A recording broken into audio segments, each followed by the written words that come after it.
Hey everyone, this is Prince from Desi Programmer. Welcome back to another exciting video in the Node.js MongoDB Express series. And in this video, we are going to talk about MongoDB, basically about database concepts of MongoDB like creating, reading, updating, and deleting data. So basically, we are going to create this task app in this video. So you can simply go there and you can enter a task. Let's say record SQL video. If you click on the add button, this will add a task which is record SQL video. If let's say I have completed some tasks, I can simply click on mark completed, and now the mark completed button is lost. And let's say I have edited, I have even just posted it, I can just click on delete and this will delete the task for me. Let's see how do we create this simple task application by understanding the CRUD operations of a MongoDB database. But before we actually start writing some code, let me tell you something. Normally, it's a kind of myth, and I won't actually say myth. It's like when people basically get started with web development, they think that PHP and MySQL is one thing, Node.js MongoDB is other thing. But actually, that's not the truth. So I just want to say that there are multiple databases out there. There are multiple languages or frameworks that could be executed on our server. So like we have Firebase, we have a PostgreSQL, we have SQL like SQL, we have Fire, and we have Cassandra, we have MongoDB, we have DocumentDB, we have DynamoDB. Then you can write your code in PHP or Node.js or Python or Go or C# on your server, and you can create UI using either HTML, CSS, JavaScript, or you can use some front-end frameworks like React, Vue, Angular, or you could be using any templating engine. So basically, these things can actually be combined with each other. So you can use Node.js with either MongoDB or DocumentDB or Firebase or with SQL, whatever you want. It's not like there's the only limitation of database with MongoDB with the Node.js is MongoDB. So yeah, I don't think in that case, and with the recent changes in the cPanel where you can actually push your Node.js into production using cPanel, you can actually be using SQL couple of times, although most of the time when you'll be coding using Node.js and all, you will be simply deploying your product on VPS. But let's say you are working as a freelancer, or your client just wants you to do things on a shared hosting using cPanel and stuff, you may do that too there. But anyway, in this video, we are going to concentrate completely on Node.js and MongoDB. So let's see how do we do that. As you can see, I have my folder up and running, and in this video, I'm going to create a new project to deal with these new concepts. So first of all, I'm going to do something like npm. Okay, let me first create a folder. I will say Mongo tasks, because I'm actually thinking of doing a SQL video too, because I have actually got many questions where people say that, hey, how to use, can you even use SQL with Node.js? And I'm like, yeah, why not? You can. Anyway, now we're in Mongo tasks, and I have to say npm init, and I will use a --yes flag to go with my normal options. Okay, sorry, it's npm. And having done that, now I will have my very basic code up and running. I will use my text editor, that's VS Code, to open this particular directory which I have here. And then in this directory, I'm going to use the MVC pattern. So basically, I will create 3 directories. We have M for model, and we have C for controllers, and then we have V for view. So basically, what an MVC pattern means is that in models, we have everything related to our database models. In controllers, we have a lot of backend code like routes and anything as such. And in our views, we have everything that will be rendered as a view, that basically that will be sent to our front end. That's UI. Now, having done that, we have to install a couple of packages. So I will simply use npm, then I for install. Now we need Express, obviously, to create our server and all, and we need EJS for the templating engine. Now one more package that we're going to add here is Mongoose. We're going to use the Mongoose driver for interacting with MongoDB database, so that we need here. Let's hit enter, and this will install these 3 packages for us. And I also need a dev dependency, that's nodemons npm i-d nodemon, which is this will basically restart our server after changes. So that's something which we need. Alright, having done that, all that I have to do is to go to my package.json file, and you see we have EJS, Express, Mongo, we have nodemon, and I'll just go to my script. I will add a script that is basically start, and here I'm saying nodemon and index.js, because index.js is my entry point. So obviously I need to create a file that's index.js. Now here I need to write some code for connecting to my server, so I'll do that quickly.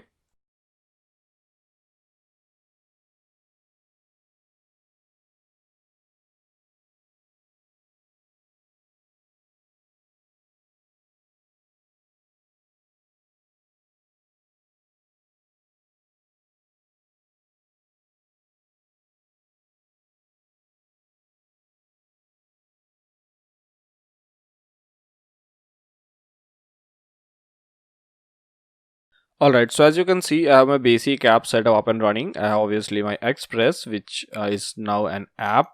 I'm using express.url encoded because I'll be sending post data. I have set my view engine to EJS and my directory name to views because that's where I'm going to keep my views. And here I'm saying app.use routes because in my routes I'm going to have all the routes and all the basic functions accordingly. Then we are listening to port 8000 or the environment port. So by default, as you can see, we are listening to port 8000, which is a good thing. And yeah, everything else is, I think, very simple. In the routes, we simply have this home route that says hi, and if you refresh, we actually get this hi. Now the next thing is actually connecting to the database, and this part is also a bit tricky here because normally when you will be writing code in PHP and SQL, you will see that we have our single server, we have our database which is on phpMyAdmin, which is basically on localhost, and we are doing stuff. And normally you won't be doing anything different than there other than the situations where your company or let's say whatever you're working for scales up and you are going to need different servers and different databases. But here the concept is a bit different because not always you keep your database on the same server where you're hosting your application when it comes to Node.js, Django and all. I mean, that happens, but very rarely. So there are multiple options using where we can host our database on the cloud, and obviously if you're using that in production, you should pay money. But since we are not using that for production, we have MongoDB Atlas, that's basically cloud.mongodb.com, and this gives us a free option of hosting a database, not just a single database, multiple databases in a single cluster. It gives us 512 megabytes of space, and I mean basically that's everything you can do for either learning or testing. Now since I've already created a cluster, I can't create another cluster, but all that you have to do is to go to this website, that's cloud.mongodb.com, and sign up with your account or with your Google account. That's pretty simple. There's nothing much to do. Once you do that, you have to click on create a new cluster. I mean, I already have a cluster, so you can see their data, but you won't have a cluster, so you'll basically have a single option, that's to create a cluster. Here you don't actually have to worry much about choosing options. You can use AWS, Google Cloud, Azure, whatever you want. And here when it comes to locations, to choose something which is near to your home location. So I chose Mumbai, where I have a free tire available. So also pay attention to that. There should be a free tire available. And once you do that, you have to choose your cluster tire. Now as you can see here, we have an M0 sandbox with 512 megabytes of storage. It's a shared CPU and free forever. But since I've already created, it says that there is limit to a single MO cluster per project. So I can do that. All that you have to do is to click on this, and once you do that, everything is up and running. You won't get this option too because that's a free trial. You can just give a cluster a name if you want and then click on create cluster.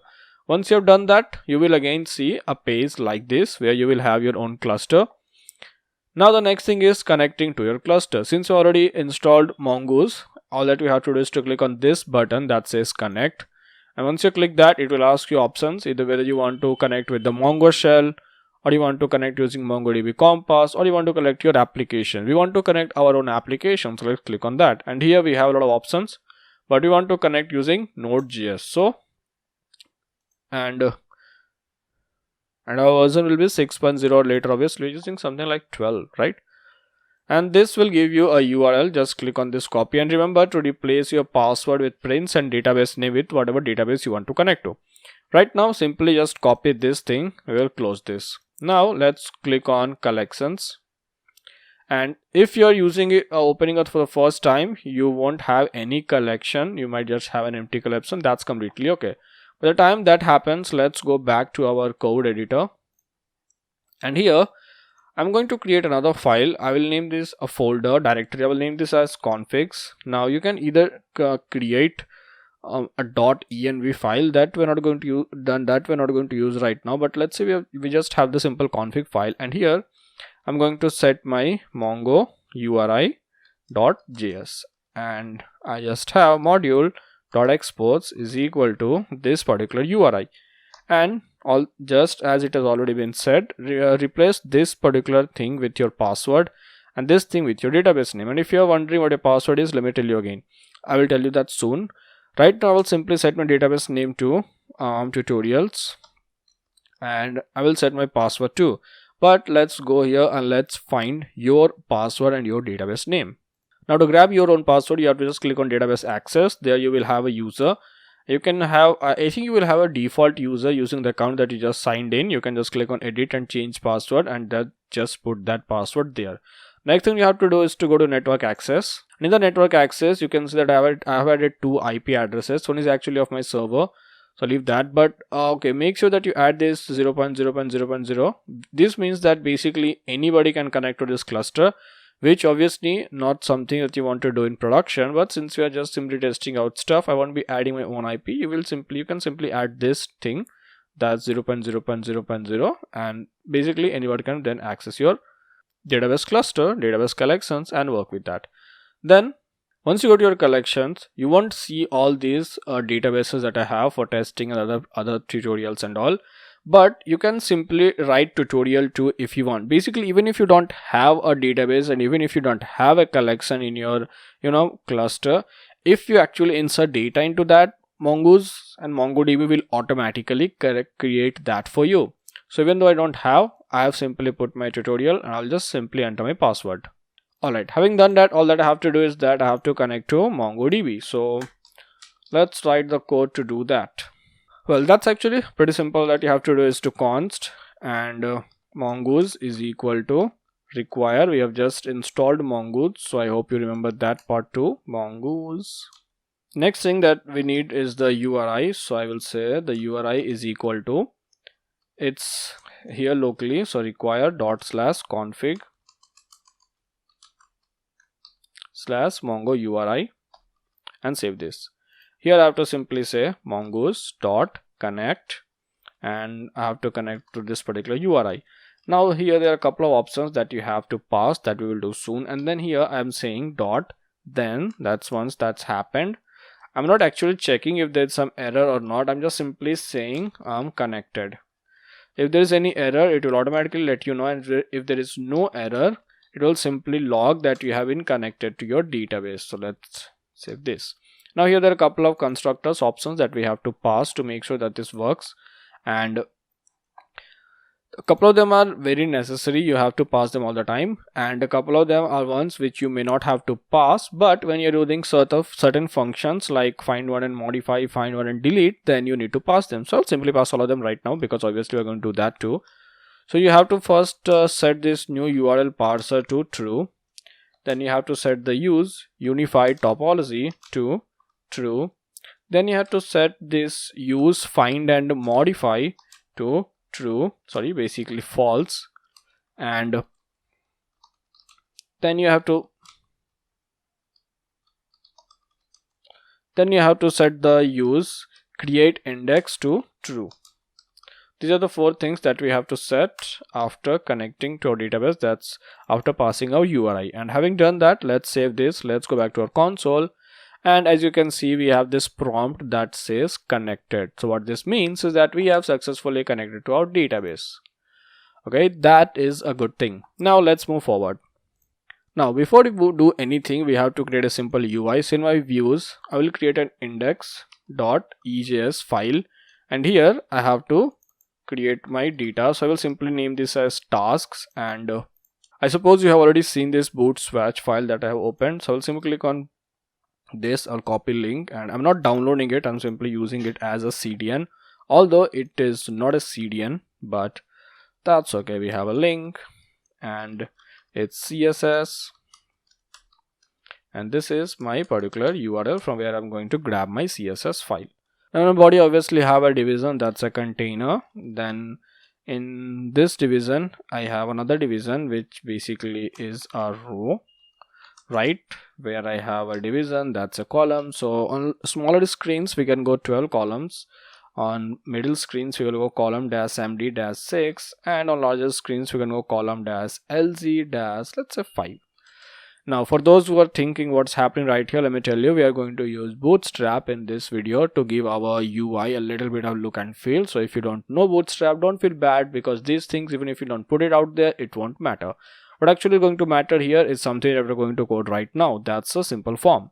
So we have a simple form tag. Let's not talk about the action. Let's first talk about the input text. So we have an input, and this particular input is going to be a text, and I have set the name parameter is essential, so I will say this as task because we are going to create a tasks application. And the ID, we can put anything. Let's put again as task. We have a placeholder that will be enter a task, and yep, I think that's it. We have another input that is basically submit, and this value is going to be add. And let's save this. Let's go to our index.js, basically routes.js, and let's res.render, and we have to render our index file. Since we already set our view engine, we don't have to set view.index.js. sorry, let's refresh. Okay, nothing is happening. Do we have my server up and running? Let's see. Yep. Okay, let's do rs, restart it, refresh. Okay, fine. So we have an enter a task, we have an add. Let me just apply this a little bit of styling.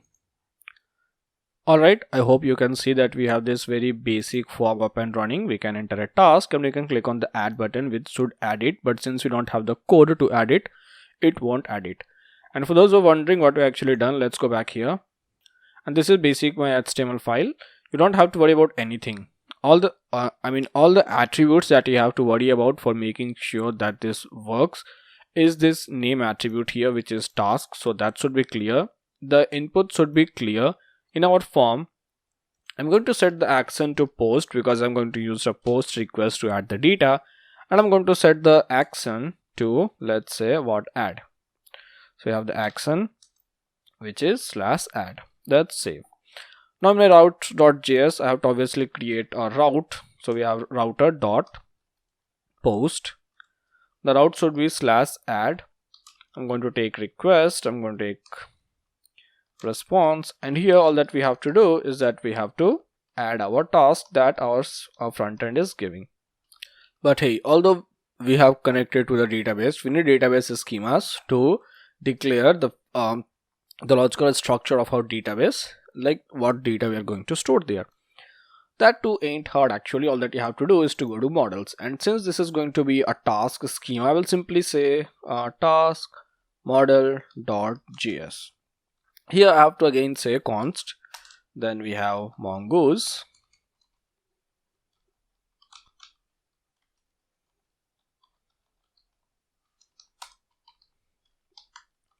now I have to create a schema, so I will simply say, let's say const and task schema is equal to new, you can simply say mongoose dot schema, and then here we have our type. So right now I have only two fields in this schema. First one is a task, that is basically the task that we're going to put. So the type of this is going to be, so the type of the task is going to be a string, and I'm going to set the required property to true. So we have a field that's task, the type is going to be a string, and this is always required. Then we have a, let's say, status. So that status type is going to be boolean required. Okay, I won't set required, I will basically put a default, and default is going to be false. So even if you don't pass a value, this will be it. Then we need to create a model actually, which will handle the collection for this task schema, and using that we will be basically entering data, reading data, updating data, and deleting data. All that you have to basically say is module.exports. I'm simply exporting this because there's no need creating a new variable and then storing the model in that and then exporting it. We'll simply directly export it. So module.exports, and we have to export our model. So we have to say mongoose.model. And this model again accepts two parameters. So first one is a model name. Now remember, if you put this model name as task, and if you don't have a collection already, the collection will simply be named as tasks. So I'm putting this as task, and this schema that's related to this is obviously task schema. So let's save this, and now we have a schema. Now here I'm actually not getting into very detail with Mongoose schema and all. There are actually a lot of options, like you have the type property, required property, default property, and a lot more. Then You can even pass here certain constructors which can modify the data before insertion or retrieval. That all we will talk in the next video here. Not in the next video, like in the upcoming videos. Next videos will be probably about SQL. But here we are simply trying to understand how to connect to the database, how to insert data, retrieve data, update data, and delete data, and then later we can play around with all the possible options. Now let's go to routes.js, and here we have to say, we have to basically accept that model that we just created. So I will say const, let's say that model is tasks, that's equal to require, and that's a local file. So we have /model, okay, not dot slash, basically double dot slash models slash tasks, task model, that's it. Now to add data, it's very simple. That you have to say is to call your tasks dot, and you don't even have to say dot, we have to simply pass the data as JSON. It's not exact JSON, I won't say it's exact JSON, but yeah, as JSON.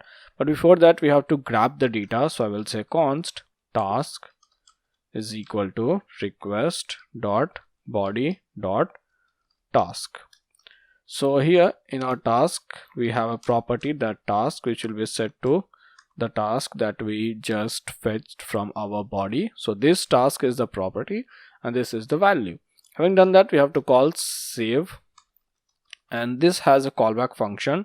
So here we have a function basically, and this function takes two parameters. We don't have to provide it a name, but there are two parameters. We have error. If any error occurred, then we have the doc, that's basically the document. And if there is any error, we can simply, I'll just simply log the error. I won't handle that on the front end. So console.log this particular error. If there is no error, let's just do nothing. And once this is done, all that I'm saying is that rest dot redirect, and redirect to home route. So let's save this. And now let's go back to our browser. Let's refresh, and let's say that I enter a task. So okay, let's go to a command prompt. That also is good. Now let's say record a video. Let's click on add. Alright, can't get /post. There is an issue in our index.egs file.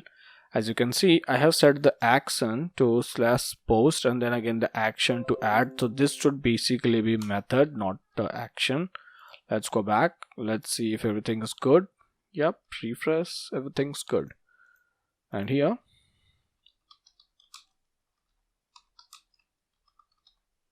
let's click on add and we get nothing. But if we go back to our cluster, if we click on, if we refresh basically,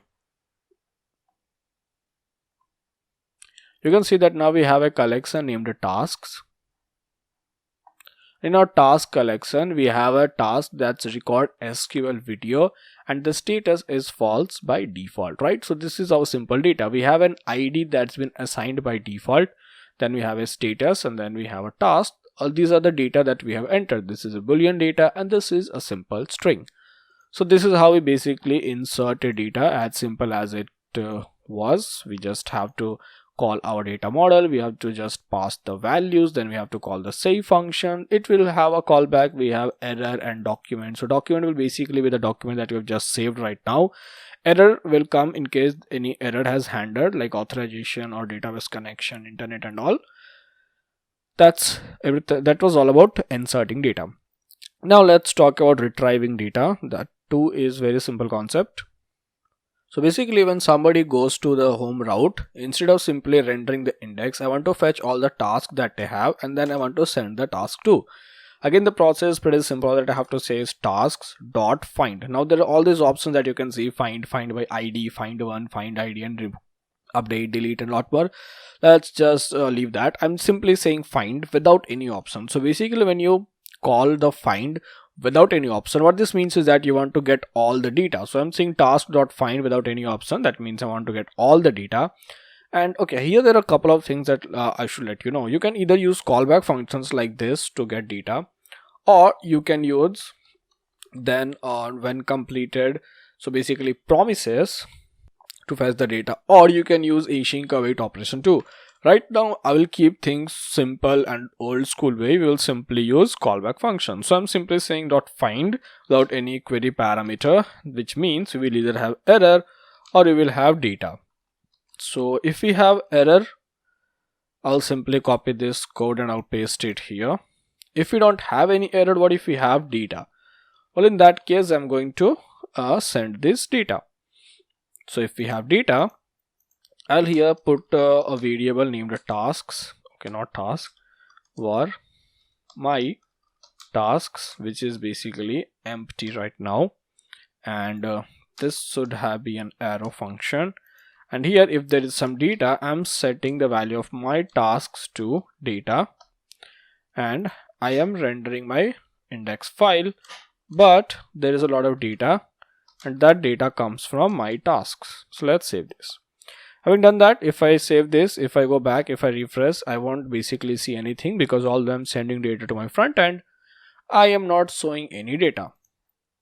Now in my front end, let me tell you one thing again here. We can do a lot more option here, right? So if there's an error, we can send error. If there are no documents, we can send that, hey, empty task. But I'm just skipping everything. I'm simply going here and I'm calling my templating tags. Okay. Sometimes when you're using multiple languages, just forget that all they have different syntax for commenting out. I have to just call the templating tags, and here I have a for loop. So I'm saying for, we have a variable that's tasks, and for variable tasks of, I'm sending data as data. I think I'm sending as data, right? Okay, yeah, so data. So this is the data that I'm sending, which contains a list of the tasks. I'm saying loop through each and every particular task, and then let me first complete the tag. In a p tag, for every task, just print the task. Let's save and let's refresh. And okay, we get tasks.task because I have to actually call that templating tag here. So let's cut this and then, all right, so is equal to this and then closing bracket. Let's save, let's refresh. Okay, so we have record SQL video. Let's enter a new task like what? Edit Mongo video. Let's click on add, and here you have another task. So that's basically all about retrieving data from our database, which is working pretty cool, right? Now I'm just going to modify this simple data that I have right here, and what we're going to do is that here I'm going to add a simple form. And okay, let's just skip the part of making everything so beautiful. I'll simply add a form. I won't set an action right now. All right, all that I have in this form is I have this p tag, which you can put in the form or you can put outside the form. It won't actually matter much. Here I have two things, right? I have a single button of type submit, and this button says mark completed. All right, and I have another button of the type submit that says delete, right? Let's save, let's refresh, right? So we have a task, then we have mark completed and delete. We have another task that says mark completed and delete. Let me give them basic styling. Yeah, okay, I know it doesn't look very good, but okay, man, I have to complete this. So mx-2, which means a little bit of padding on the x side, not padding margin, and mx-3. Let me set this to 3. Save, refresh. Okay, so I have a task, I'm saying mark completed or delete. Again, I have another task where I'm saying mark completed or delete. And to make things look a little better, all that I'm going to do is that I'm going to grab this. I'm going to call an if statement here, and I'm saying that if grab the tasks dot status, right? So if the status is true, which means if you have completed, then we don't need this button, right? So I will simply add this our task, but we won't need that button. Else in the other scenario, that is when the task is not completed, only then we need the button, right? So not this. Here I'm going to grab this mark completed button, and I'm saying only if this is false.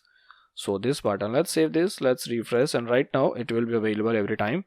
And this should be templating tag. So here I have the closing ones and the opening ones, and I have here too.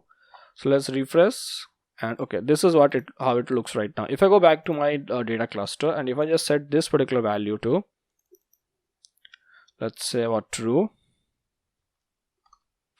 now click on update, and this will just update. Okay, you can update documents like this too, by the way.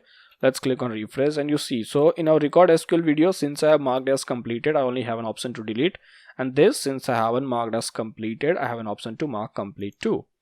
And I think we can color this p tag based on a completion, but I don't think that's very necessary right now. I think the concept is pretty clear. If there is no mark completed button, that means we have already completed the task. Also, I'm giving my form a y direction of margin, let's say 3, so that this looks a little bit of distanced. Now here, have you ever worked with forms that have multiple submit actions? If you have, well, that's great. If you haven't, that too ain't an issue. So I'll simply set my primary action to /delete, right? But when somebody has this button, I'm going to put another option here. We call that form action, and this I'm going to call as update, right? So this will basically update it. So this, when this button will be clicked, we will go to this form will be submitted to /update route. When this button is clicked, this form will be submitted to /delete route. Now, do you want to do get request or post request? I am simply going to go with post request, because I've always heard that, hey, get it's so easy and we don't use get much, use post. So great, we are going to use post. Now also to pass these, although we can simply query based on the task that we are sending, I am going to do things a little bit better. We are going to send ID to, okay, right? So I'm going to put a hidden field here that will simply contain the ID. So all right, you have an input, the type is hidden,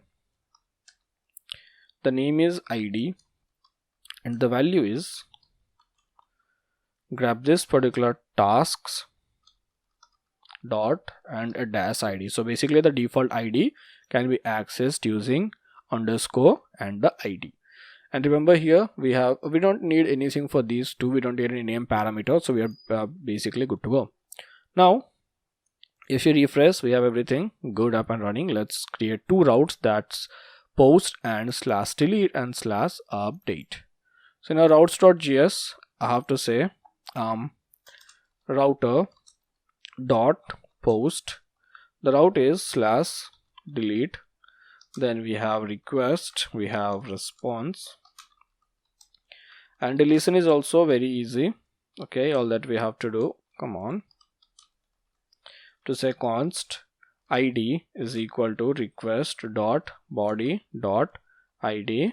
So we will just grab the ID of the document, then we will call tasks dot find one, and you can call delete and remove. Basically delete returns the document which was as it was before deletion, removes basically you don't. So I mean that's what the documentation says, although I have used both of them, and even remove returned the same document that I am deleting.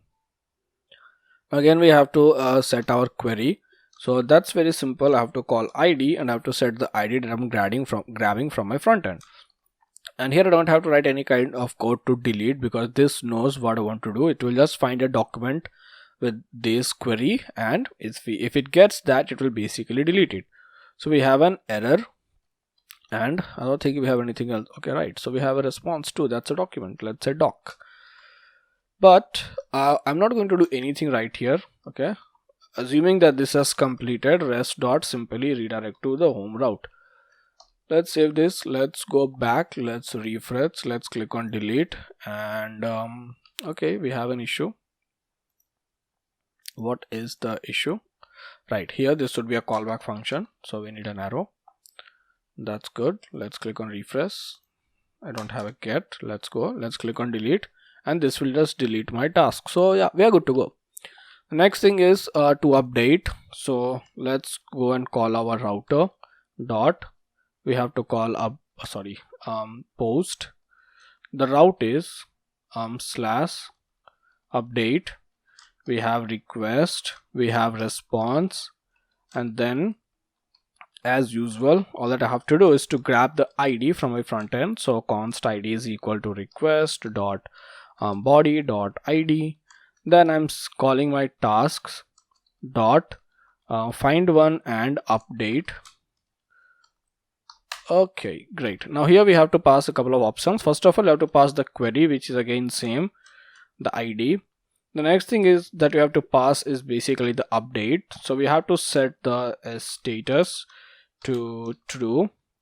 Then if you have any other option, you can pass here basically which kind of document you want to return, whether the unmodified version of the document or the modified version of the document. So you can pass an option like new and that to true or false, and that will return it. But I'm just going to leave that as it is.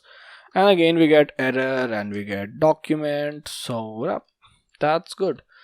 I won't be handling error again because that's basically the same code that we have right now, simply logging the error. We're not actually sending something based on the error, so let's leave it as it is. Let's simply call rest.redirect and we will set this to a home route. Let's go back here. All right, so we have some issue. Let's see what is it.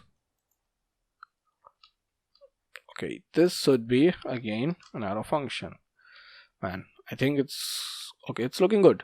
Let's refresh. We have edit Mongo video, right? Okay, let's say record Flutter video. Let's click on add. This will say record Flutter video. Let's say I have edited my Mongo video. I can just click on mark completed, and now I don't have that option, and I can delete it once I have posted it. Again, mark completed and delete it. We have a task 1, that's basically entering data. We have task 2, that is basically entering another data. We have task 3, ask to anything. Let's click on delete or mark completed. Everything is working fine. So yep, that's pretty much it from my side in this video. This is Prince from Desi Programmer, and we have just watched a tutorial on Node.js MongoDB, which is almost an hour long, but that's what we have. In the next video, we'll probably be talking about SQL, and if you have actually made to this long, keep coding, keep loving, keep saving, and peace.